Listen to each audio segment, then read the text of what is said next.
Hey there, I'm Sarah McLaughlin. Thanks for joining me on the Chaos to Calm podcast, a podcast designed for women over 40 who think that changing hormones might be messing with their mood, metabolism, and energy, and want to change that in a healthy, sustainable, and permanent way.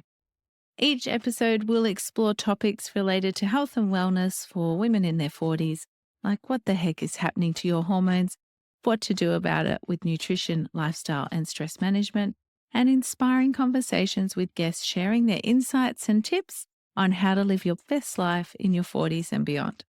So if you're feeling like you're in the midst of a hormonal storm and don't want perimenopause to be horrific, then join me on Chaos to Calm as I share with you how to make it to menopause without it wrecking your relationships and life. Hello, and welcome to the Chaos to Calm podcast, where we are discussing how to master the chaos of your changing hormones, mood, metabolism, and energy in your 40s. As usual, I'm Sarah, the perimenopause naturopath, and I am your host. This is episode number 6, and today we are discussing the ins and outs of diagnosing perimenopause. We're going to cover the who, what, when, where, and why. So let's dive straight in, shall we? First up, I want to talk about understanding that perimenopause, it's a phase of life. It's not really a medical condition. It's not something to be pathologized. So we really need to shift that perspective from perimenopause being a problem that needs to be fixed, like thinking about it like it's a deficiency of hormones, and start thinking about it as a natural phase of life that can be navigated and enjoyed or thrive in with the right tools and support. Now, I know that can feel really foreign to you, maybe right now, if you're in the thick of lots of symptoms and feeling pretty rubbish. But I really want you to understand it's not an illness. It's not a medical condition. Medication, it's not a problem to be fixed with, it's a deficiency of a pill or something like that. It's a phase of life every woman goes through. It's like a rite of passage, just like puberty was a rite of passage and took us from being a girl towards being a woman. This, I like to think of perimenopause and menopause as taking us from being a woman to being a wise and wonderful woman as well. So not an end, not a closing or out of things, but the start of the next phase of life. Doesn't that feel exciting? Feels so much nicer than thinking about it as a horrible, problematic time that needs to be fixed. So, so I just want to put that out there and thinking about that today. And let's talk some more about what goes on with perimenopause and your symptoms and how do we get it diagnosed? And diagnose, is that even the right word? How do we recognize that we're in that phase of life? There we go. So, because unlike medical conditions, perimenopause doesn't need to be and doesn't have to be diagnosed through medical scans or tests. The actual gold standard for diagnosis or acknowledging that you're in perimenopause at the moment is not hormone testing, it's actually symptom-based assessment. So it's important to rule out other causes of symptoms. Maybe you might have blood testing to sort through that, and strong case taking a great health history, which is something that Wendy and I do in the Chaos to Calm method. We spend it like a long time with each of our clients, talking them through their health history, getting to know them, getting to know the symptoms that their body is throwing out, the flags that it's giving us about what's going on or where the impact is most being felt of those hormone fluctuations and changes. So the conventional medicine, the Western medicine approach to diagnosing perimenopause is actually based on a combo of symptom taking and looking and health history. So similar as what we do. We have the luxury or the benefit of having more time to do it more thoroughly there. And also looking to do something else about it or do something about it, not just dismiss it as, oh, well, you're in menopause or perimenopause, so that's it. So when we're talking about symptoms, there's a vast array of symptoms in perimenopause. And fatigue, irritability, brain fog, headaches, food intolerances, sensitivities, hay fever, allergies, hot flushes, night sweats, heavy periods, light periods, short cycles, long cycles. Like there is a massive range. And I haven't even covered off things like joint pain, frozen shoulder, changes in your libido, vaginal dryness. What else? There's so many of them. I just literally created a new freebie for you to go and download to have a look at and see how many of the different things that can be attributed to perimenopause or menopause you are experiencing. And that can give you a really great understanding of just the vast impact that your hormones, your female hormones, have on all the systems of your body. So we take a symptom-based approach over hormone testing because your hormone levels can fluctuate so widely during perimenopause. And, hormone testing can be useful and helpful in many cases, but it's generally not done to help you diagnose perimenopause. And if you've been to your GP and asked them for hormone testing, they've probably said no to you. And their reasons may vary. My reasons for not doing hormone testing are that your cycle has probably started to vary. For many of my clients, it can alternate between short and long, or it's getting longer. So it's very difficult for us to get the right day or the optimal day to do the testing on for us to get accurate idea of what's happening with estrogen and progesterone and your other hormones there as well. Because there are specific days of your cycle that hormone testing is ideally performed on. But cycle variations or missing cycles can make it really difficult to get accurate readings. Now, if you're on hormonal medications like the Mirena, the pill, or HRT, that's going to impact your hormone levels and make it really unreliable for us. We can't get an idea of what your actual own hormones are doing when they're being shut down or altered by those synthetic hormones. So sometimes it can be useful, and don't get me wrong, sometimes hormone testing is really useful, particularly if it's premature or early onset menopause, or there might be some other health conditions at play. Then it's really important to follow up, and hormone testing might be really appropriate then. But your practitioner, whether that's a GP or a natural health practitioner, is best placed to talk you through that there as well. So, yeah, one thing I didn't mention, and I'll just flick back to it now with the symptom-based assessment, is looking at your menstrual cycle as well. So you've heard me say it before, I'll say it again. Get your trackers out and start tracking. Even if your cycle is getting longer or shorter, or it's only coming quarterly or whatever, please track it and track those symptoms that you have in between, whether it's your mood changing or headaches or migraines or anything like that.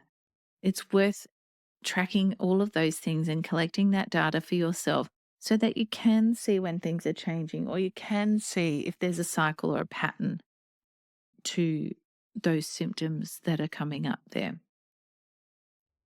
Collecting that data with your symptoms and tracking it against your cycle really helps distinguish if it's something hormonal or another health condition that's causing your symptoms. And that it's easy to dismiss things as being perimenopause, but sometimes there can be other things at play and you need to follow those up. Maybe it's your thyroid.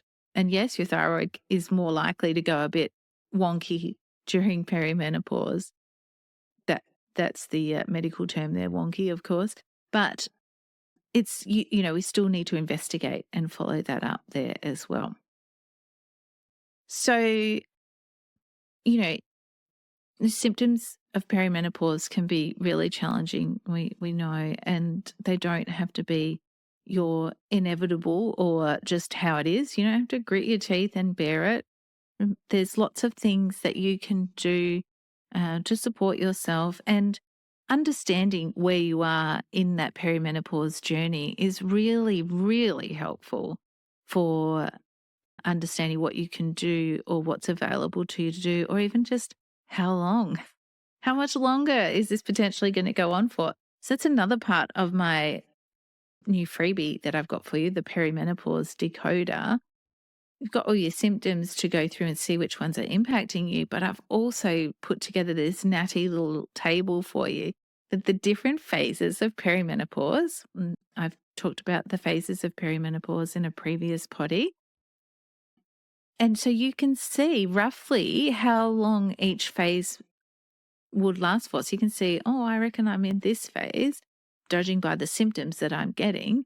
And this is how long it might take there for me to move through to the next phase or move into menopause there as well. But remember, it doesn't have to be horrific. Perimenopause does not have to be horrific. The symptoms can be challenging, but there's lots of ways to manage them effectively.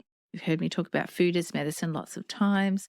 Some lifestyle changes. Yes, there's herbs, and you'll see lots of them in the health food store and the pharmacy, but please work with someone who knows about herbs and nutrients so that they can tailor that prescription to you and personalize it to you. And particularly if you are taking hormonal medications or other medications, it's really important that they assess those for you and what you're having, and make sure it's the right dose, the right form, but also, is it suitable for any medications that you're taking? Is it suitable for what you want it to do? So, yeah, just going back to how perimenopause is diagnosed, it's new symptoms, new vasomotor symptoms particularly. So that's and a change in your pattern of menstrual bleeding. And they'll also consider your age as well. So symptoms that fall into that bracket are things like your heavy periods, PMS that's new or worse than what it has been in your past, shorter menstrual cycles, longer menstrual cycles, weight gain, exhaustion, irritability, mood swings, brain fog, new intolerances to foods, headaches, and migraines there as well. So vasomotor, hot flushes and sweats. That's kind of later in your perimenopause journey, but it's usually about when your doctor or Western medicine person will start talking about perimenopause. With the really early phases, they're probably not likely to classify you as being in perimenopause, although from my perspective, you are in early perimenopause, and it's just that your cycle hasn't lengthened in that way. So, yeah, hormone testing, as I said, it's not something that's commonly done in perimenopause because your hormones do fluctuate, from time of day to the different days of the week in your cycle. So it's really just one snapshot of a period in time, and it can give lots of information for sure if there's early perimenopause or PCOS or endo, or hormone testing can be useful in those situations. But for perimenopause itself, it's not really necessary to do, and it is actually a bit tricky to get it right so that we can get some useful information from it there. So working with someone who knows about perimenopause is really essential to get an accurate idea of whether it's perimenopause or something else that's making you feel less than your usual peppy self. It's really important to do this, and please persist if you get dismissed just because, oh, you're a busy mum in your 40s, or that's really normal. It's just perimenopause. Don't worry about it. I.e., grit your teeth and bear it. No thanks.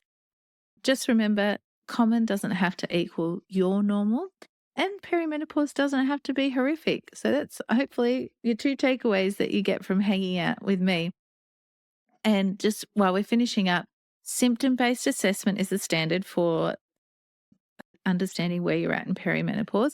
Check out the freebie for this episode in the show notes, and it'll help you work out what symptoms might be related to perimenopause for you, and also what phase of perimenopause that you're in. And hormone testing, as I said a few times now, not necessary in and of itself for perimenopause. Some cases it is, and it isn't really necessary unless you're having HRT or there's something else that needs further investigating to judge if you're in perimenopause yourself. It doesn't be necessary. So that is all from me for today. Reminding you, perimenopause is not an illness, but a phase of life that is unique to you, and your journey will be different from everyone else's. But it doesn't have to be a horrid time for you. So hopefully you're going to take that message out with you today and share it with your friends who need to know. So thank you so much for joining me and listening and sharing your time with me. I always value that you've done that, and applaud you for wanting to learn more about your body and your health, because it's really empowering for you. You get to take charge of your health then, and you get to decide, or you get to steer the ship into the next phase of life, and you get to decide how you age and how you feel as you age. Don't forget that you can find the show notes, today's freebie, super special new freebie, and much more on the website at www.chaostocalmpodcast.com. And until our next podcast episode, remember, it is really possible to master the chaos of your changing hormones, mood, metabolism, and energy, and make it to menopause without it wrecking your life or relationships.